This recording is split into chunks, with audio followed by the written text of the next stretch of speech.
Αυτή είναι κάποια αρτηρία, στην οποία γίνεται κάποιο στέντ, μια διάνοιξη, βάζοντας κάποιο μπαλονάκι, γίνεται διάνοιξη της αρτηρίας. Είναι αρτηρίες δηλαδή. Αυτές είναι αρτηρίες. Θα μιλήσουμε δηλαδή για τους κυρσούς. Θέλετε να μας πείτε κάτι όσον αφορά για τις φλέβες, ολοκληρώσετε πάνω σε αυτό κάτι το οποίο... Εγώ θα ήθελα να πω πώς δημιουργούνται οι κυρσοί και τι πρέπει να προσέχουν γενικώς, ας πούμε, οι ασθενείς και τα άτομα. Οι κυρσοί δημιουργούνται από την πολύ ωραία ορθοστασία. Φυσικά είναι και μια γονιδιακή αρρώστια. Μια πολύ ωραία εικόνα. Ας την έχουμε λίγο, ας μείνουμε λίγο σε αυτή την εικόνα. Σας διακόπτω, κυρία Κάτσακα, λίγο. Ναι. Αυτό είναι το εσωτερικό των φλεβών. Είναι μια φλέβα αυτή. Μια φλέβα που βλέπουμε ακριβώς αυτές οι βαλβίδες, οι οποίες είναι πάρα πολύ χρήσιμες, οι βαλβίδες αυτές. Αν κάποια στιγμή καταστραφούν αυτές οι βαλβίδες, δημιουργούνται οι κυρσοί. Άρα δηλαδή πρέπει να προσέχουν αυτά τα άτομα, ειδικά την ορθοστασία, πάρα πολύ. Καταστρέφονται εύκολα, κυρία Κάτσακα. Ναι, σχετικά και ειδικά σε άτομα τα οποία έχουν μία προδιάθεση, γιατί είναι μία αρρώστια γονιδιακή, υπάρχει κληρονομικότητα. Οπότε αυτά τα άτομα ειδικά που έχουν μία προδιάθεση, υπάρχει κληρονομικότητα, δεν πρέπει να παραμένουν για πολλές ώρες όρθιοι ή να αποφεύγουν την ορθοστασία. Επίσης να εκτίθονται πολλές ώρες στον ήλιο, είτε και διάφορα άλλα επαγγέλματα, πολίτριες, όλα αυτά τα άτομα που έχουν αυτή την προδιάθεση, καλό είναι να αποφεύγουν εργασίες που έχουν πάρα πολύ ώρα ορθοστασία. Επίσης θα έλεγα ότι οι κυρσοί, έτσι για να το καταλάβουν, είναι ακριβώς μία διαπλάτηση, μία επιμήκυνση των φλεβών μας, τα οποία στην αρχή αρχίζονται να φαίνονται κάτω από το δέρμα. Τότε είναι καλό να έρθει ο ασθενής, να μην περιμένει και να γίνει, ας πούμε, οφιοειδή πορεία, να γίνει, αρχίζουν να προεξέχουν. Όταν αρχίζουν και φαίνονται κάτω από το δέρμα, ο ασθενής πρέπει να ανησυχήσει και να έρθει, γιατί ήδη ξεκινάει μία καταστροφή στις βαλβίδες. Που πρέπει δηλαδή όσο πιο σύντομα έρθει το άτομο στο γιατρό. Μας φωνάζουν,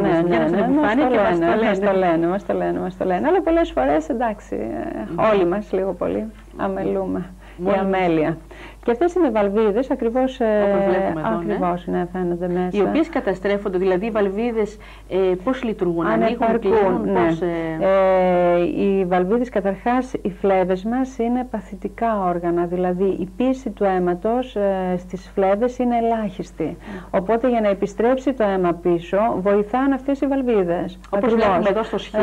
Όπως βλέπουμε στο σχήμα, αυτές οι βαλβίδες βοηθούν να γίνει επαναφορά του αίματος και η μυϊκή αντλία, δηλαδή οι μύες μας που υπάρχουν στα πόδια. Οπότε όταν προχωρούμε, όταν περπατάμε, η μυϊκή αντλία, οι μύες πιέζουν το αγκείο, ανοίγουν οι βαλβίδες και το αίμα ανεβαίνει προς τα πάνω, προς την καρδιά. Το αίμα ρέει προς μία κατεύθυνση. Προς τα πάνω. Όταν σταματήσουμε, κλείνει η βαλβίδα ερμητικά σε φυσιολογικά άτομα, οπότε δεν έχουμε παλινδρόμηση. Στα άτομα όμως που έχει καταστραφεί η βαλβίδα, έχουμε παλινδρόμηση. Όταν δηλαδή προχωρούν, επιστρέφει το αίμα πίσω, αλλά μόλις σταματήσουν, επειδή δεν κλείνει σωστά η βαλβίδα, έχουμε παλινδρόμηση. Οπότε μένει στάσιμο το αίμα και δημιουργεί αυτή τη διαπλάτηση των φλεβών και τους κυρσούς φυσικά και πολλά άλλα προβλήματα όταν καταστραφεί η βαλβίδα. Και όταν καταστραφεί έχουμε μετά πολλά μετά τους κυρσούς και μετά έχουμε τα άλλα συμπτώματα από τους κυρσούς που είναι σοβαρότερα. Φυσικά κινδυνεύει και η ζωή άμεσα. Φυσικά μπορεί να κάνει μια θρόμβωση, μια επιπολής θρόμβωση. Εντάξει, δεν είναι τόσο σοβαρή όσο η εντοβάθη θρόμβωση, αλλά και αυτή είναι μια επιπλοκή που πρέπει τα άτομα να την προλαμβάνουν. Ποια είναι τα συμπτώματα των κυρσών? Συνήθως τα άτομα αυτά έχουν βάρος στα πόδια. Το βράδυ λένε νιώθουν κόπωση, πρίξιμο στα πόδια, πολλές φορές έχουν φαγούρα, αλλοιώσει τη χρειά του δέρματος Και πολλές φορές μπορεί να συμβεί και να δημιουργηθεί και η θρομβοφλεβίτιδα, δηλαδή να πήξει το αίμα μέσα στη φλέβα, για να καταλάβουν ας πούμε και οι τηλεθεατές, όταν πήζει το αίμα μέσα στη φλέβα τότε δημιουργείται η θρόμβωση, η οποία φυσικά πρέπει οπωσδήποτε το άτομο να έρθει στο γιατρό αμέσως, αλλά και θα την καταλάβουν τη θρόμβωση, γιατί συνήθως έχει έντονα συμπτώματα, έχει πόνο, κοκκινίλα, δεν μπορεί να ησυχάσει το άτομο, βλέπει ότι κάτι συμβαίνει, ενώ η φλέβα ήταν μαλακιά μέχρι τώρα, αρχίζει σκληραίνει, οπότε το καταλαβαίνει ο ασθενής, το καταλαβαίνει. Στα κάτω άκρα υπάρχει θρόμβωση, καταλαβαίνει, πρίζονται και δημιουργείται μία. Τώρα είναι άλλο θέμα βέβαια, αλλά αυτός ο θρόμβος, λέμε, όσο είναι στα πόδια είναι εντάξει, αλλά όταν... Και στα πόδια είναι επικίνδυνος, γιατί τα πόδια επικοινωνούν, οι φλέβες μας επικοινωνούν, είναι ένα κλειστό κύκλωμα. Είναι ίσως πιο λεπτή, εκεί βγαίνει πιο εύκολα, εδώ στο σώμα μας, όταν υπάρχει, γιατί λογικά εφόσον υπάρχει στο πόδι, φαντάζομαι, θρόμβωση, αντίστοιχα, θα πρέπει κάπως να μην πάει καλά και στο υπόλοιπο παντού μπορεί να δημιουργηθεί θρόμβωση, καρδιά, εγκέφαλο κτλ. Φυσικά. Αλλά και στο πόδι μας φωνάζει, φαίνεται, βγαίνει έξω και φαίνεται. Άρα δεν είναι φίλοι μας ότι μόνο στο πόδι, μόνο για ομορφιά. Δεν μιλούμε ότι είναι αυτό, θέλω να καταλάβω ότι δεν είναι ομορφιά. Επιβάλλεται δηλαδή να το... Είναι μια πάθηση. Είναι μια πάθηση σοβαρή. Την οποία οπωσδήποτε οι φλέβες μας είπαμε ότι χρησιμεύουν για να γίνεται η επαναφορά του αίματος. Οπότε είναι χρήσιμες. Δεν είναι ομορφιά. Όχι. Άρα γιατί θα πρέπει να αποφεύγουν? Εδώ βλέπουμε κάποια πόδια τα οποία είναι... Ήδη σε προχωρημένη κατάσταση ήρθε η κυρία. Βλέπουμε ότι έχει αλλίωση στη χρειά του δέρματος, έχει δυσχρωμίες. Είναι ήδη στο προχωρημένο στάδιο, τρίτο στάδιο. Σε αυτές τις περιπτώσεις φυσικά είναι πολύ πιο δύσκολη η θεραπεία και περισσότερες φορές πρέπει να έρθουν τα άτομα. Αλλά έστω και σε αυτό το στάδιο μπορούμε να τις θεραπεύσουμε. Μπορούμε να τις θεραπεύσουμε. Όπως βλέπουμε εδώ, τι χρησιμοποιείτε εδώ? Θα ήθελα βέβαια να μου πείτε πρώτα λίγο για την διάγνωση και μετά να προχωρήσουμε στη θεραπεία. Εδώ είναι κυρσή και ευρυαγγείες. Και φυσικά σε αυτή τη στιγμή βάζω κάποιο φάρμακο μέσα, το οποίο συρρυκνώνει την ευρυαγγεία ή τον κυρσό. Φυσικά μέχρι ο κυρσός, ειδικά με τις σκληρητικές ενέσεις, πρέπει να έχει μια ορισμένη διάμετρο. Αν είναι πάνω από κάποια ορισμένη διάμετρο, μέχρι τώρα, τουλάχιστον εγώ έκανα επεμβάσεις, αφαιρούσα τις φλέβες ή έκανα λέιζερ ή έκανα ραδιοσυχνότητα. Από εδώ και πέρα όμως χρησιμοποιώ τον αφρό που θα πούμε παρακάτω στη θεραπεία και θα εδώ δείξουμε μιλάμε και για φωτογραφίες. σκληρητικές ενέσεις, εφαρμόζονται πάρα πολλά χρόνια. Πάρα πολλά χρόνια. Περίπου στα 100 χρόνια, να μην πω και παραπάνω. Εφαρμόζονται αυτές ως θεραπεία. Φυσικά. Εδώ είναι η μεγάλη κυρσή που λίγο θα παραμείνουμε. Ας παραμείνουμε σε αυτή τη φωτογραφία. Αποτελέσματα, οι σκληρητικές ενέσεις φυσικά πάρα πολύ έχουν άριστα αποτελέσματα και αυτό συζητούσαμε και στο Παγκόσμιο Συνέδριο της Φλεβολογίας, ότι είναι η μόνη μέθοδος που δεν αντικαταστάθηκε εδώ και 100 χρόνια. Τίποτα. Ενώ η ιατρική προχώρησε, κάναμε την κατάσταση, δηλαδή δεν χειρουργούμε πια, φτάσαμε στο λέιζερ. Η μόνη θεραπεία, η οποία έχει άριστα αποτελέσματα, φυσικά, αυτό συζητούσαμε όλοι, πρέπει να έχει γνώσεις ο γιατρός, ο αγγειοχειρουργός. Πρέπει να εκπαιδευτεί σωστά. Ακούω πάρα πολλά, έρχονται, όχι, έχω σημάδια και αυτά. Αν δεν γίνει σωστή θεραπεία και δεν είναι έμπειρος ο αγγειοχειρουργός, φυσικά έχουμε προβλήματα για την κάθε θεραπεία. Αλλά είναι μια θεραπεία η οποία μας δίνει πάρα πολλές δηλαδή συγκινήσεις με άριστα αποτελέσματα, άριστα αποτελέσματα όταν φυσικά, υπατονίζω, ξέρει να κάνει σωστά ο γιατρός τη δουλειά του και φυσικά σχετικά είναι οικονομική. Το άτομο έρχεται στο ιατρείο, τοποθετείται το φάρμακο, μένει περίπου στα 5-10 λεπτά, μετά βαδίζει για μισή ώρα και μπορεί να κάνει φυσιολογικά τη δουλειά του, τα πάντα χωρίς κανένα απολύτως πρόβλημα. Είναι δηλαδή μία θεραπεία με άριστα αποτελέσματα και τρομερή ασφάλεια για τον ασθενή, χωρίς καμία παρενέργεια. Εδώ είναι διάφορες ευρυαγγείες, τις οποίες μπορούμε να χρησιμοποιήσουμε και το λέιζερ, αλλά το λέιζερ δεν έχει τόσο καλά αποτελέσματα όσο οι σκληρητικές ενέσεις. Ειδικά στα άκρα, στο πρόσωπο έχουμε καλύτερα αποτελέσματα. Οι σκληρητικές ενέσεις όταν εφαρμοστούν τοπικά ξαναδημιουργούνται πάλι? Στα ίδια σημεία όχι, ποτέ. Στα ίδια σημεία ποτέ? Ποτέ. θα δημιουργηθεί κάπου αλλού. Αν το πρόβλημα, φυσικά και γι' αυτό και τελειώνουμε. Αλλά έχω ασθενείς, ας πούμε, πάρα πολλά χρόνια που τις παρακολουθώ και έρχονται μία φορά το χρόνο και είναι συνεπείς. Γιατί υπάρχουν και άλλες, ας πούμε, που θα έρθουν είτε άλλα άτομα από 4-5 χρόνια. Κανονικά αυτά τα άτομα, επειδή υπάρχει αυτή η προδιάθεση, πρέπει να έρχονται κάθε χρόνο να κάνουν ένα επανέλεγχο. Πώς γίνεται η διάγνωση? Δηλαδή, η διάγνωση των κυρσών. Οπτικά φαίνεται μόνο, γίνεται έλεγχος εξωτερικά? Εντάξει, όταν κάποιος ασθενής πάει στο γιατρό, στον αγκιοχειρουργό, οπωσδήποτε ο γιατρός θα κάνει τη διάγνωση, είναι εύκολο να γίνει η διάγνωση, αλλά χρησιμοποιούμε και τους υπερήχους, οι οποίοι θα δείξουν, αυτό δεν μπορούμε να το καταλάβουμε, δείχνουν τη λειτουργικότητα των βαλβίδων, δείχνουν τις εσωτερικές φλέβες, τις εντοβάθη φλέβες, τις οποίες δεν μπορούμε να τις ψηλαφίσουμε ή να τις δούμε. Άραγε μόνον ένα τρίπλεξ, ένας υπέρηχος και μία καλή, ας πούμε, ένα καλό ιστορικό από τον ασθενή, μπορούμε να κάνουμε τη διάγνωση μας. Μάλιστα. Και εδώ βλέπουμε τα αποτελέσματα, γιατί είναι θεαματικά, δηλαδή το βλέπουμε να εξαφανίζεται μέσα σε δευτερόλεπτα. Είναι θεαματικά. Αυτό σε πόσες φορές, δηλαδή... Αυτό τελείωσε, εξαφανίστηκε. Τώρα που βλέπουμε έφυγε. Δεν χρειάζεται να ξανατσιμπήσουμε σε αυτό το σημείο. Αναλόγως δηλαδή πόσες φορές θα πρέπει να έρθει κανείς, ανάλογα με το πρόβλημα. Τώρα σε αυτό το σημείο, ας πούμε, βλέπεις μόλις μπει το φάρμακο, εξαφανίζεται. Βάζουμε κάποιο βαμβακάκι, πιέζουμε ένα λευκοπλαστάκι για 2-3 μέρες και το άτομο μπορεί να φύγει. Εδώ είναι ένα τρίπλεξ που βλέπουμε τις βαλβίδες και τις φλέβες και αυτό είναι χρήσιμο για έναν αγκιοχειρουργό και φυσικά πρέπει να εξετάζεται το άτομο. Τι εξετάζεται? Το τρίπλεξ εννοείται?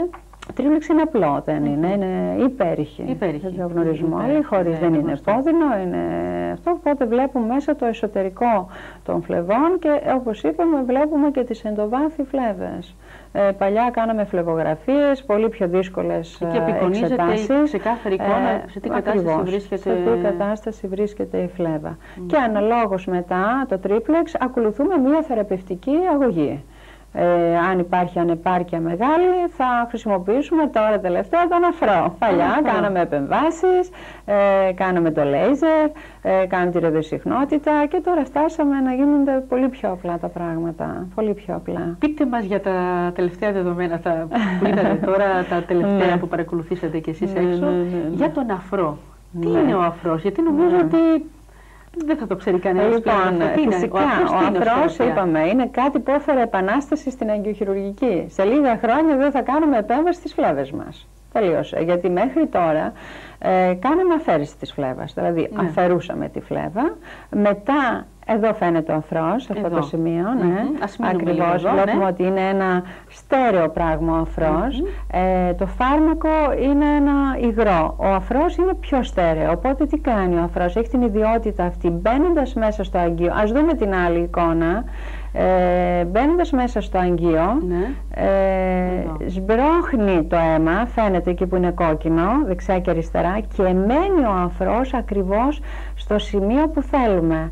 Οπότε δεν αναμειγνύεται με το αίμα, ενώ το φάρμακο, το υγρό, αναμειγνύεται με το αίμα και δεν μπορούσε, ειδικά στις μεγάλες φλέβες, να ερυθεί στο ενδοθήλιο και να κλείσει τη φλέβα. Ενώ τώρα με τον αφρό, επειδή είναι ένα στέρεο, σμπρώχνει το αίμα δεξιά και αριστερά, όπως βλέπουμε στην εικόνα, ερυθίζει το ενδοθήλιο, κάνει αγγειόσπασμο, δηλαδή κλείνει το αγγείο, το μαζεύει και το άτομο αμέσως τακτοποιείται η φλέβα και ειδικά έχει ένδειξη στους μεγάλους κυρσούς. Στις μεγάλες φλέβες, όχι στις μικρές. Στις μικρές παραμείναμε πάλι με το υγρό, με το φάρμακο, ενώ στους μεγάλους κυρσούς που τα άτομα είχαν πρόβλημα και πάρα πολλά άτομα δεν θέλαν να χειρουργηθούν, τώρα μπορούν να λύσουν το πρόβλημα αυτό το χειρουργείο. Αυτή τη στιγμή, ναι. Φτάσαμε δηλαδή να καλύψουμε όλα τα μεγέθη των φλεβών. Πάρα πολύ. Μα είπαμε επανάσταση. Άσοι το λέγανε οι Ιταλοί, ριβολουτσιόνε, επανάσταση.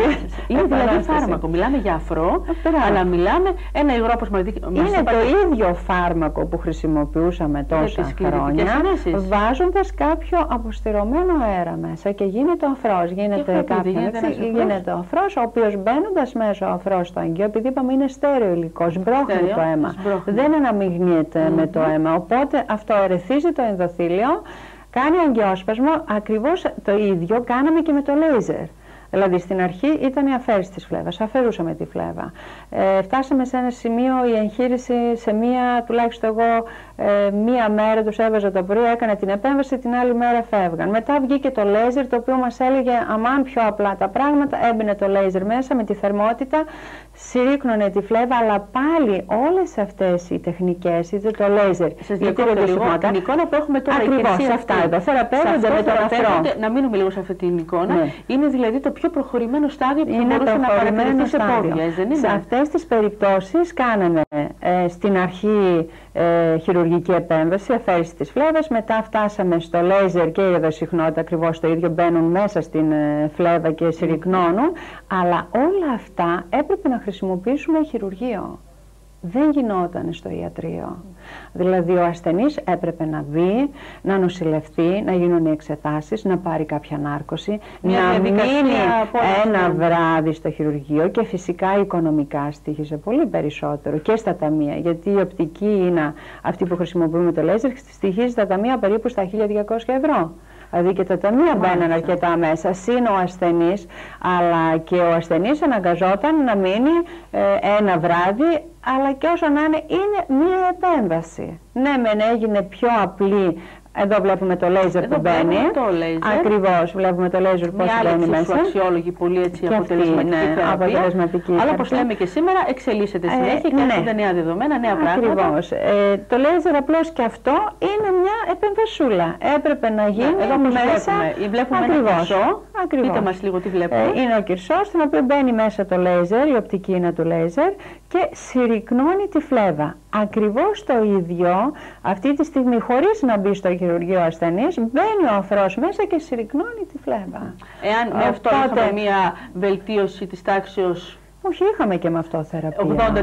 80% και τα λοιπά, και υπήρχε κάποιο πιο έντονο πρόβλημα, τώρα λύνεται το πρόβλημα με τον αφρό. Ναι, και με αυτό λυνόταν. Απλώς η διαφορά, να καταλάβουν οι ασθενείς, είναι ότι όλη αυτή η μέθοδη μέχρι τώρα, η ραδιοσυχνότητα και η ραδιοσυχνότητα ήταν το ίδιο, δηλαδή έμπαινε μέσα,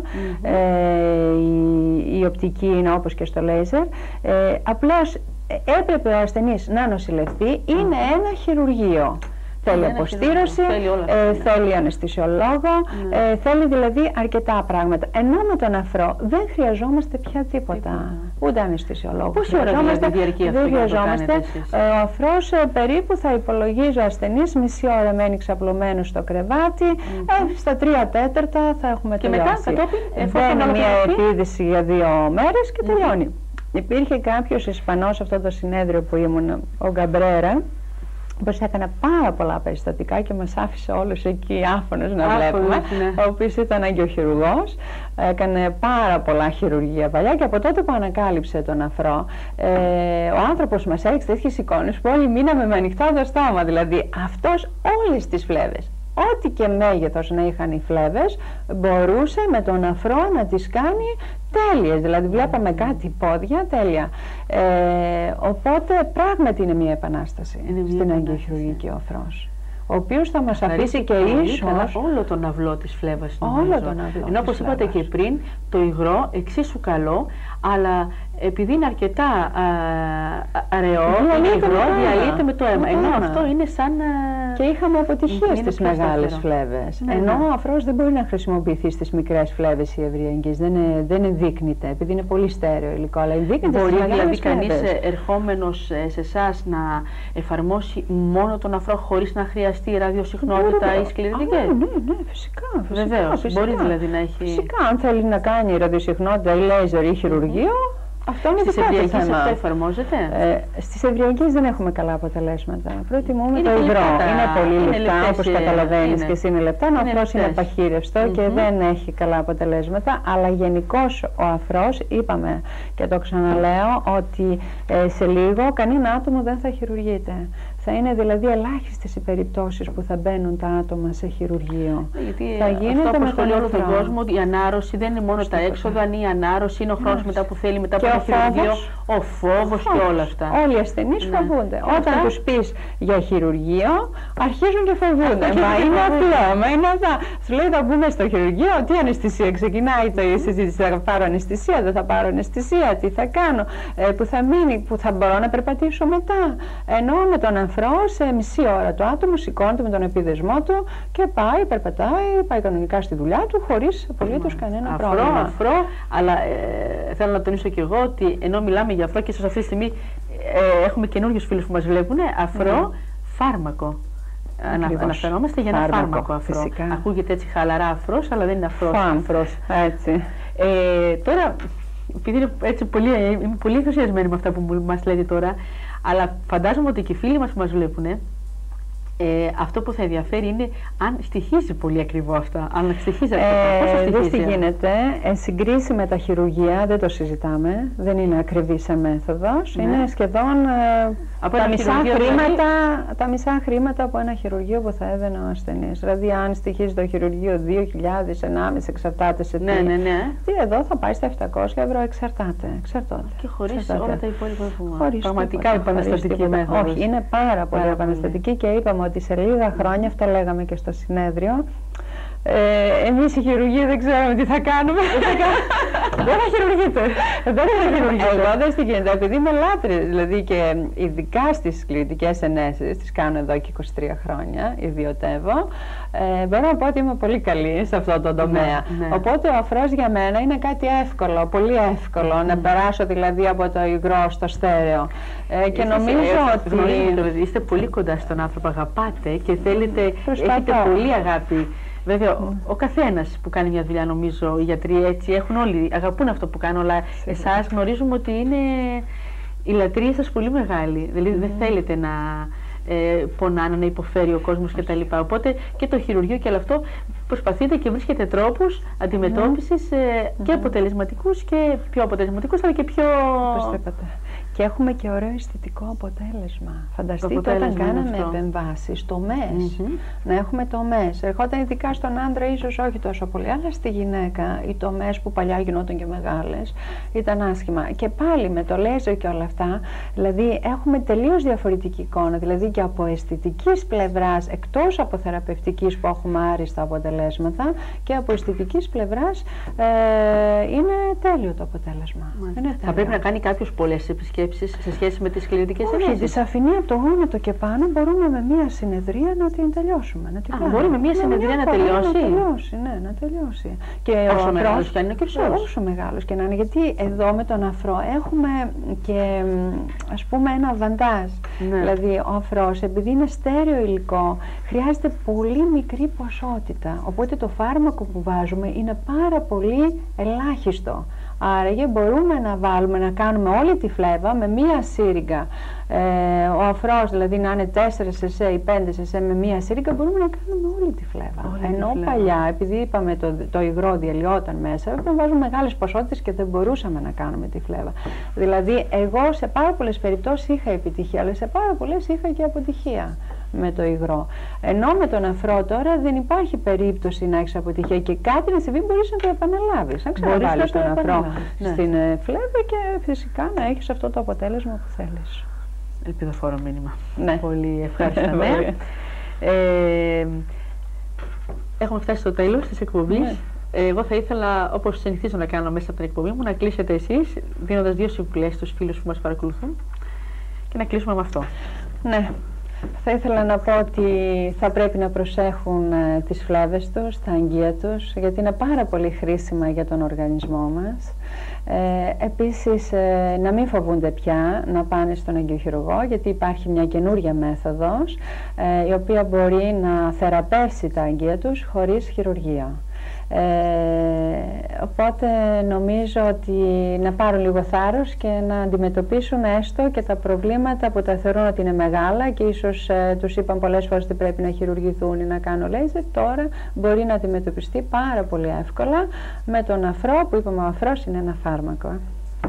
Ευχαριστούμε πολύ. Σας ευχαριστούμε πάρα πολύ. Ευχαριστώ. Εμείς μιλήσαμε για αυτή την επαναστατική πραγματικά θεραπεία